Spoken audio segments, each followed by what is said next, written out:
இந்த நோன்புடைய நன்மைகள் எந்த வகையிலும் பாழாகாமல் வீணாகாமல் கவனமான முறையிலே கொண்டு செல்வதற்கு நாம் முயல வேண்டும்.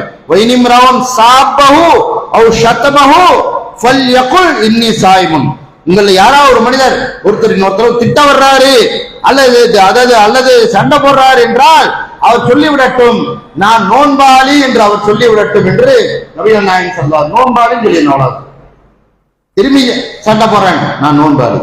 திரும்பி சண்டை போடுறாங்க, நான் நோன்பாளி. என் வாயில நறுமணம், அல்லாஹ்விடத்துல கஸ்தூரி வாசனை விட பெரிய நறுமணம் வந்து கொண்டிருக்கிறது, நான் நோன்பாளி என்று யார் சண்டைக்கு வந்தாலும், யார் சிக்கல் உண்டாக்கினாலும், யார் தர்க்கம் புரிந்தாலும், யார் விவாதித்தாலும் தேவையில்லாத ஒரு விஷயம் வருதா கட்டுப்பாட்டோட நான் நோன்பாளி என்று ஒண்ணு குரான் எடுத்து ஓதணும் அல்லது குரானை கேட்கணும். குரானுடைய மாதம் இந்த மாதம், அந்த குரானை கௌரவப்படுத்துவதற்காக வேண்டி அல்லாஹ் நோன்பை கொடுத்து அந்த குரானை இன்னும் மாண்பாக ஆக்கி இருக்கிறான். அந்த குரானை படிப்பதற்கு வாசிப்பதற்கு நேரத்தை எடுத்து வாய்ப்பு கிடைக்கும் போதெல்லாம் குரானை படித்து பார்த்து உணர்ந்து எல்லாமே நம்முடைய ஈமானை பெருக்கிக் கொண்டே அல்லாஹ் இந்த நோன்பின் மூலமாக எல்லா வகையிலும் நாம் இறைச்ச உள்ளவனாக மாற வேண்டும். அல்லாஹ் குரானை சொல்லி காமிக்கிறான், குத்திபா ஈமான் கொண்டவர்களே குத்திபா அலைக்கும் சியாம் கமா குத்திபா அலல்லதீன மின் கப்லிக்கும் லஅல்லக்கும் தத்தகூன். நோன்புடைய நோக்கம் என்ன? நான் பசியோட இருந்தேன், தாகத்தோட இருந்தேன், நான் 30 வருஷம் நோன்பு வச்சேன், 25 வருஷமா நோன்பு வச்சேன், 60 வருஷமா நோன்பு வச்சேன், இதுக்கெல்லாம் கிடையாது. நோன்பாளி நீ ஏன் நோன்பாளி? நீ இறையச்சத்தோடு இருக்க வேண்டும். உன் மனசுல அல்லாஹ்வை பற்றிய பயத்தை கொண்டு வருவதற்குரிய பயிற்சியை அதிகப்படுத்திக் கொள்ள வேண்டும். அதற்குத்தான் நோன்பு என்று திருமறை குர்ஆன் நம்மிடத்தில் எதிர்பார்க்கிறது. அப்படிப்பட்ட 29 அல்லது 30 நோன்புகளை நிறைவான முறையிலே கொண்டு செல்லக்கூடிய அளவிற்கு இறைச்சம் உள்ளவர்களாக நாமே செதுக்கிக் கொள்ள வேண்டும். நம்முடைய பாவங்கள் நாம் நம்மை விடுபடுத்திக் கொள்வதற்கு இந்த ரமலானுடைய காலத்தை சிறப்பான முறையிலே பயன்படுத்திக் கொள்வதற்கு நாம் முயற்சிக்க வேண்டும். உள்ள ரஹ்மான் அனைவருக்கும் அத்தகைய நல்ல தௌஃபீக் வழங்குவானார்.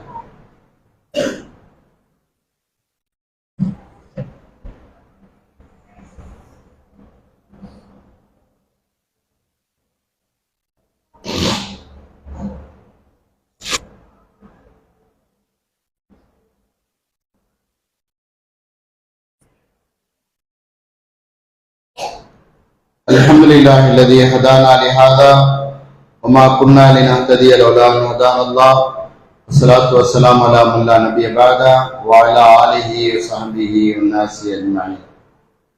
திண்ணிமிக்க அல்லாஹ்வின் நல்லடியார்களே, நபிகள் நாயகம் ஸல்லல்லாஹு அலைஹி வஸல்லம் அவர்கள் நமக்கு அழகான முறையிலே சொல்லித் தந்தார்கள். 5 நேர ஃபர்லு தொழுகைக்கு பிறகு அல்லாஹ்விடத்தில் மிகவும் விருப்பமான தொழுகை என்கிறால் இரவு தொழுகை என்று நபி ஸல்லல்லாஹு அலைஹி வஸல்லம் அவங்க நமக்கு சொல்லிக் கொடுத்தார். இந்த இரவு தொழுகை என்பது 20 ரக்காத்தா 8 ரக்காத்தா என்று அந்த விவாதம் தொடர்ந்து கொண்டே இருக்கிறது. இந்த வருஷம் இந்த மஸ்ஜித் நபவியிலையும் காபத்துல்லாலையும் 2 பகுதியிலையும் 10+1 என்ற அளவுக்கு தொழுவதாக அவங்க சொல்லியிருக்கிறாங்க. ஹதீஸ்கள்ல 3 அனுமதி இருக்கு. ஒண்ணு 8+3, இன்னொரு ஹதீஸ்ல 10+1 என்று வந்திருக்கிறது. அப்ப இன்னொரு ஹதீஸ்ல நபி ஸல்லல்லாஹு அலைஹி வஸல்லம் சொன்ன அடிப்படையில அந்த தொழுகை என்பது ரசூலுல்லாஹி ஸல்லல்லாஹு அலைஹி வஸல்லம் 11 ரக்காத்துக்கு மேல அதிகப்படுத்தியதில்லை என்று நம்ம ஆயிஷா ரலியல்லாஹு அன்ஹா அவங்க நமக்கு சொல்லி காமிக்கிறாங்க. அந்த அளவுக்கு சுபந்தமான விஷயங்கள் எல்லாம் உங்களுக்கு நன்றாக தெரியும். அந்த இரவு தொழுகையை பள்ளிவாசலில் தொழுவதற்காக வேண்டி நம்முடைய ஒவ்வொரு மர்கஸ்லையும் இரவு தொழுகைக்காக வேண்டிய இமாம் ஏற்பாடு செய்யப்பட்டு அவங்க சுருக்கமான தொழுகை தான், ஒரு 1 மணி நேரம் 2 மணி நேரம் எல்லாம் தொழுகிறது இல்லை. சில ஊர்கள்ல 1 மணி நேரம் எல்லாரும் தொழுகிறாங்க. மக்கள் எல்லாம் சேர்ந்து முஸ்லிம் மொஹல்லாக்கள் சார்ந்த மக்கள் எல்லாம் 1 மணி நேரம் தொழுகிறாங்க. குர்ஆனை சில பகுதியில முழுமைப்படுத்துறாங்க. அது கட்டாயம் இல்லை என்ற காரணத்திற்காக வேண்டி அல்லாஹ்வுடைய திருத்தூதர் ஸல்லல்லாஹு அலைஹி வஸல்லம் எந்த ரமலான்லையும் குர்ஆனை முழுமைப்படுத்தவில்லை என்பதற்காக வேண்டி நாம் ஒரு சுருக்கமான முறையில அந்த மக்களுக்கு தகுந்தாற் போல ஒரு இரவு தொழுகை ஏற்பாடு செய்யப்பட்டு தொழுகை நடக்கிறது. அந்த தொழுகைக்கு ஆரம்பத்துல கொஞ்சம் இன்ட்ரெஸ்ட், ஒரு 5 நாள், கடைசி 5 நாள், கடைசி 10 நாள் என்று இடையில ஒரு 15 நாள் பர்ச்சேஸ் அது இதுன்னு அப்படியே போயிடுறாங்க. பள்ளிவாசல் வெறுமனே விடப்பட்டு விடுகிறது. எனவே ஒரு தர்த்தீபான விஷயத்தை நபி ஸல்லல்லாஹு அலைஹி வஸல்லம் சுன்னாவாக சொல்லி தந்தாங்க. ரமலானுடைய காலத்தில் அல்லாஹ்வுக்கு பிரியமான ஒரு அமல், பரல தொழுகைக்கு பிறகு அல்லாஹ்வுக்கு ரொம்ப ரொம்ப பிடித்த தொழுகை எது என்றால் இந்த இரவு தொழுகை என்று நபிகள் நாயகம் ஸல்லல்லாஹு அலைஹி வஸல்லம் சொல்லி தந்தாங்க. அப்படிப்பட்ட அந்த தொழுகை தொழுவது மூலமா என்ன லாபம் என்றால், நாளை மறுமை நாள்ல அல்லாஹ்விடத்திலே போய் நிற்கும் போது நாம் சொர்க்கவாசியா நிற்கலாம். நரகத்திற்குள் போகக்கூடிய ஒரு சந்தர்ப்பம் ஏற்படும் போது இந்த இரவு தொழுகை தொழுது அந்த தொழுகைகள் எல்லாம் நமக்கு நாளை மறுமை நாள்ல எல்லா வகையிலும் ஈடேற்றப்படதான் அமைஞ்சிடும். நம்முடைய ஃபர்லுல குறைபாடு ஏற்பட்டது என்றால் அந்த ஃபர்லுடைய குறைகளை சரி செய்வதற்கு இந்த அடியானிடத்துல ஸ்பெஷலாக ஏதாவது செய்த அமல்கள் இருக்கிறதா என்று பார்க்கப்படும். ஸ்பெஷலா ஏதாவது செஞ்சிருக்காரா, உபரியாக நன்மைகளை ஏதாவது செஞ்சிருக்காரா என்று கவனிக்கப்படும்.